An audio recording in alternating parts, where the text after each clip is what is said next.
श्रीराम समर्थ. गोपाल कृष्ण भगवान की जय.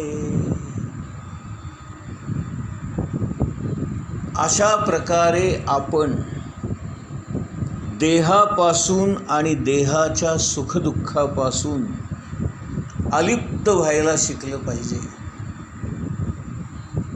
आपल्या आयुष्यामध्ये जे जे काही घडेल ते पांडुरंगाच्या इच्छेने घडलं, रामाच्या इच्छेने घडलं किंवा माझ्या गुरूंच्या इच्छेने घडलं, असं आपण सतत मानलं पाहिजे. देहावर कसाही आघात झाला, देहाला कोणताही त्रास झाला,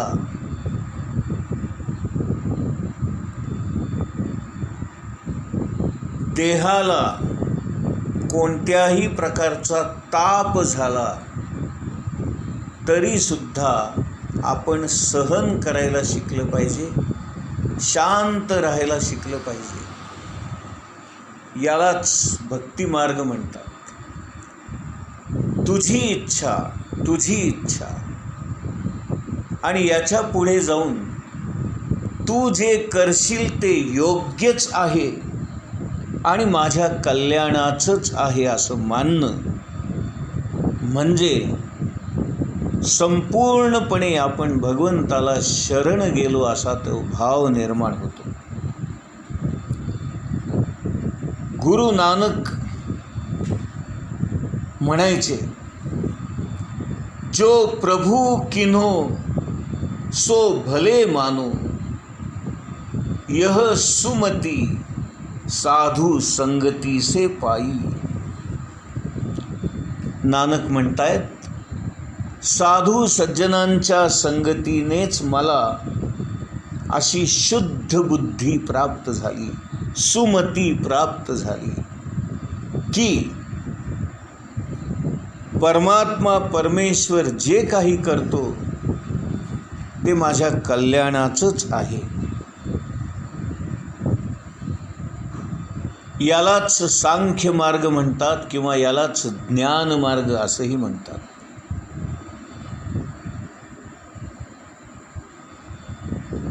आपण आपल्याला जितकं शक्य होईल तेवढा जास्तीत जास्त प्रयत्न करण्याचा, अभ्यास करण्याचा प्रयत्न करूया. पुढे अशी अवस्था आहे की एकदा का आपण हे मानलं, एकदा का आपण हे स्वीकारलं की मग जे काय व्हायचंय ते होऊ दे. महाराज म्हणतात, एखादी दुःखद घटना घडली तर इतर लोकांबरोबर आपणही रडावं, परंतु आतमध्ये मात्र मन शांत ठेवावं, अलिप्त ठेवावं. गोंदवलेकर महाराजांची आई ते अयोध्येमध्ये असताना गेली. समोर आईचं प्रेत पडलेलं होतं आणि महाराजही दुःख व्यक्त करत होते, रडत होते, शोक करत होते. हे आई, तू गेलीस, आता मला कोण आहे, मी काय करू, असं महाराजही ओरडत होते. परंतु त्याच वेळेला त्यांनी एका सुंदर अभंगाची रचना केली. त्या अभंगाचे सुरुवातीचे शब्द असे आहेत, मुखी आले तेज फार, पाहू येती नारी नर. आणि शेवटच्या ओळीमध्ये म्हणतायत, दास दुःखी देहधारी, अंतरी आनंदाच्या लहरी. हे सामान्य माणसांना शक्य नाही. हे आपलं काम नव्हेच, हे महाराज किंवा असे संत महंतच करू जाणे. म्हणूनच ज्ञानेश्वर महाराज म्हणतात, अहो आपल्या सावलीला जर काठीने मारलं किंवा धक्का मारला तर आपल्याला काही होईल का? हे जसं आपल्याला पटतं, समजतं, तसं आपला देह ही सावली आहे असं जर आपण समजून वागलो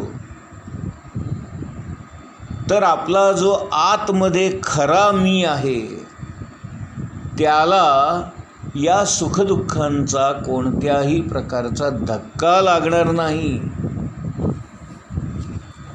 आणि म्हणूनच भगवान श्रीकृष्ण अर्जुनाला सांगतायत, अर्जुना सुख दुःखे समे कृत्वा लाभा लाभौ जया जयौ.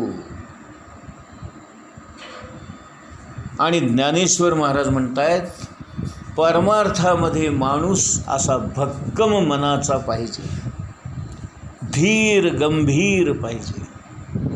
तो असा लेचापेचा असता कामा नये किंवा घाबरट भित्रा असता कामा नये. विनोबा एका ठिकाणी म्हणतात, दुःख सोसायची माणसाला सवयच झालेली आहे. कारण आपल्या जीवनामध्ये आपल्याला सुख कमी आणि दुःखच जास्त भोगावं लागतं.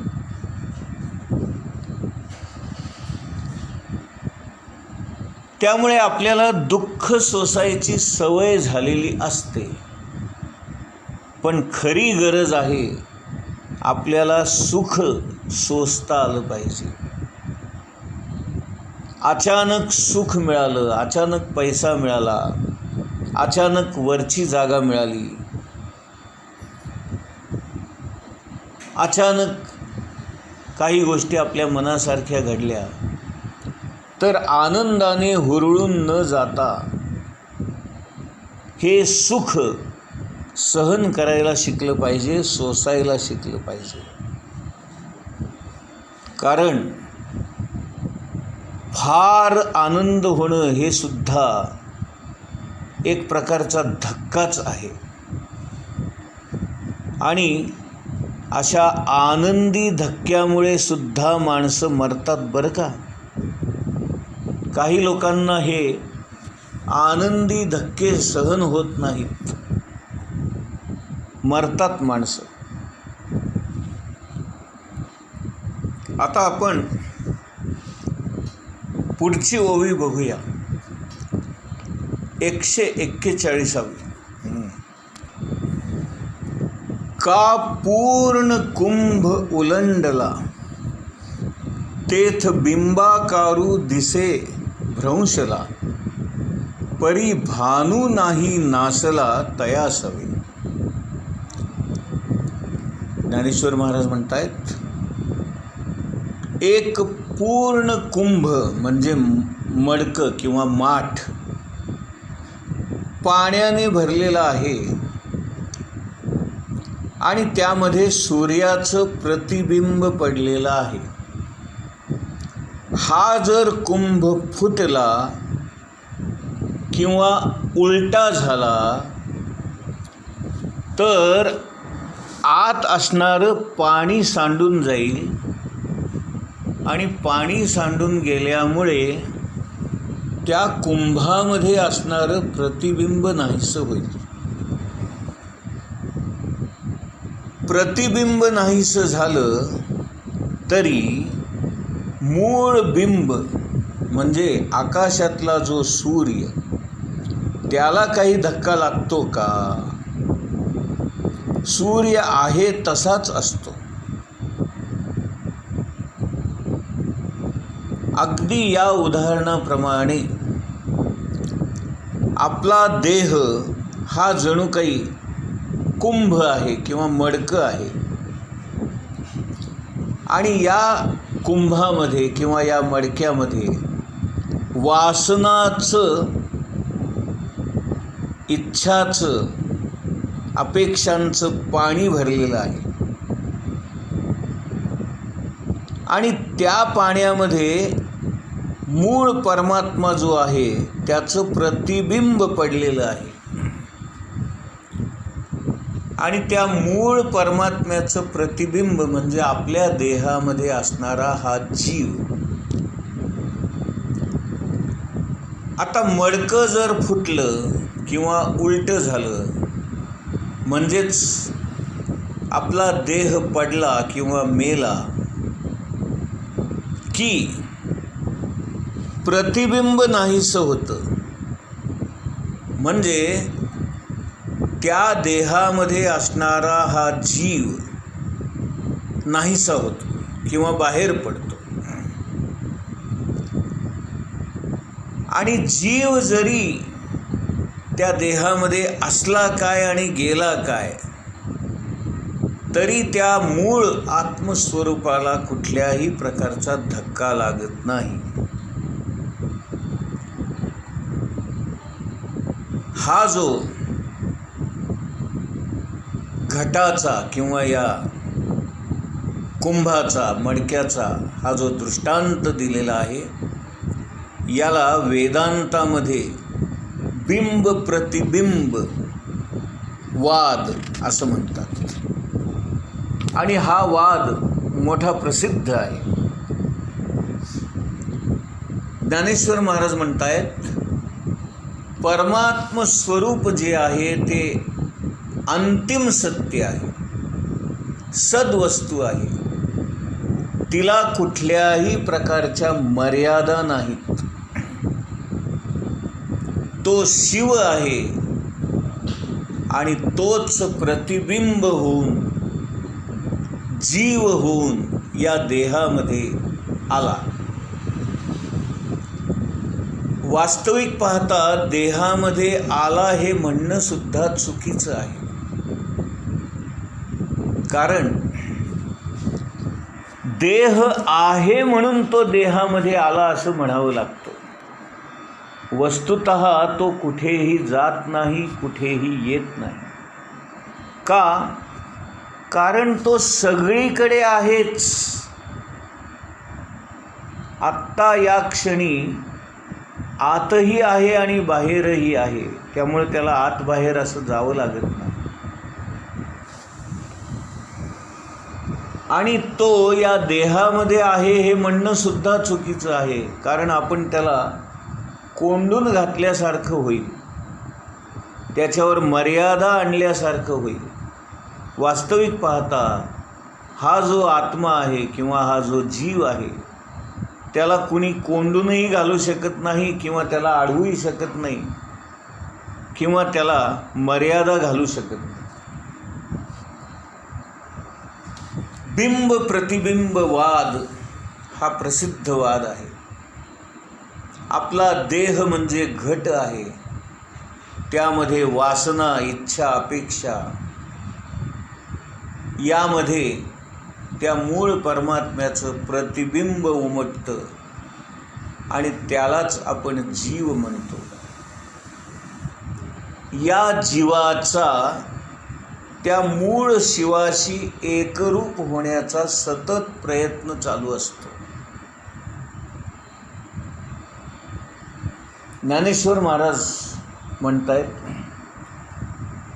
जीव परमात्मा दोन्ही बैसवुनी ऐक्यासनी जयाची या हृदय भुवनी विराजती. म्हणजे आपला हा जो जीव आहे तो त्या शिवाशी एकरूप होण्याचा, तादात्म्य पावण्याचा प्रयत्न करत असतो.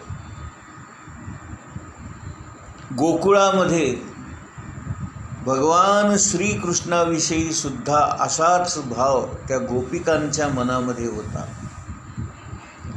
गोपिकांचाही अनुभव असाच आहे. त्या म्हणतात प्राण भये कान्हामय, कान्हा भये प्राणमय, अब हृदय में न जाने कान्हा है कि प्राण है. अशा त्या गोपिका भगवंताशी तादात्म्य पावतात.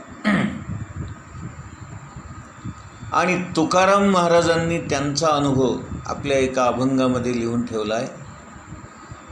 ते म्हणतात, कृष्ण माझी माता, कृष्ण माझा पिता, बहीण बंधू चुलता, कृष्ण माझा. आणि पुढे म्हणतात, तुका म्हणे देह भरिला विठ्ठले, काम क्रोधे केले घर रीते. काय अवस्था असेल तुकाराम महाराजांची. ते म्हणतात, माझा हा देह संपूर्णपणे विठ्ठलाने भरून गेलेला आहे. आत बाहेर सगळीकडे तो विठ्ठलमय झालेला आहे. त्यामुळे काम क्रोध मद मत्सर लोभ मोह या षड्रिपूंना, वासनांना, विषयांना, अपेक्षांना, इच्छांना तेथे राहण्यासाठी जागाच नाही. आणि असं प्रेम जर भगवंतावर असेल तर त्यालाच आपण भक्ती म्हणतो. म्हणून भक्ती म्हणजेच प्रेम आणि प्रेम म्हणजेच भक्ती. भक्त आपल्या भक्तीने भगवंताला हलवून सोडतो. गोपाल कृष्ण भगवान की जय.